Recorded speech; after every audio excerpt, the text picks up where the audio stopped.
আসসালামু আলাইকুম রহমতুল্লাহি বারাকাতুহু। আজকের বিষয় হলো শিরক এবং বিদআত করলে কি শাস্তি হবে।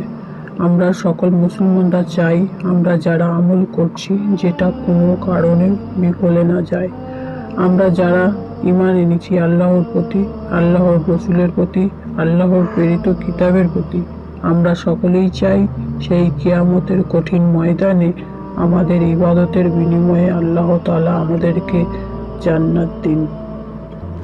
এখন ইবাদত করতে হবে কোরআন হাদিস মেনে। আমার নবীর সুন্নতি তরিকা অনুযায়ী আমরা নামাজ পড়ি, রোজা রাখি, যাকাত দিই ও হজও করেছি।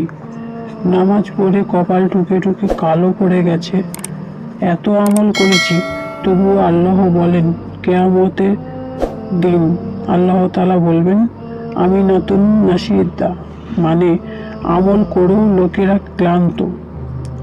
নামাজ পড়তে পড়তে, যাকাত দিতে দিতে মানুষ ক্লান্ত।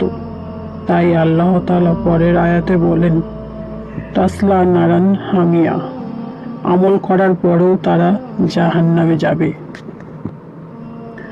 কারণ হলো এই আমলগুলোর মধ্যে বিদআত ও শিরক লিপ্ত ছিল। আসুন এবার দিবস নিয়ে কিছু সংক্ষিপ্ত আলোচনা করি। একজন মুসলমান সে কোনোদিন জন্মদিন পালন করতে পারে না, কেননা জন্মদিন পালন করাটা এসেছে একটা বেধর্মীদের কাছ থেকে। এগুলো সবই হারাম। আল্লাহ তাআলা কোরআনে ঘোষণা করেছেন কুল্লু বিদায়াতিন জালাল্লাহ কুল্লু জালাল্লাতিন ফিন্নার, যে আল্লাহর সঙ্গে শিরক ও বিদআত করলো সেই বিদআতকারী হবে জাহান্নামী। নবীজি বলেছেন জন্মদিন পালন করলে আমার সুপারিশ পাবে না।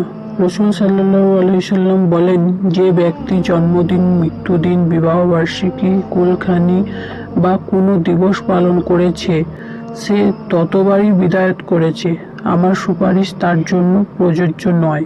বুখারী এবং মুসলিম শরীফ ও মিশকাত শরীফ অন্যান্যতে এসেছে। তো দর্শক, ভিডিওটা যদি ভালো লাগে একটা লাইক করে চ্যানেলটাকে সাবস্ক্রাইব করে দেবেন।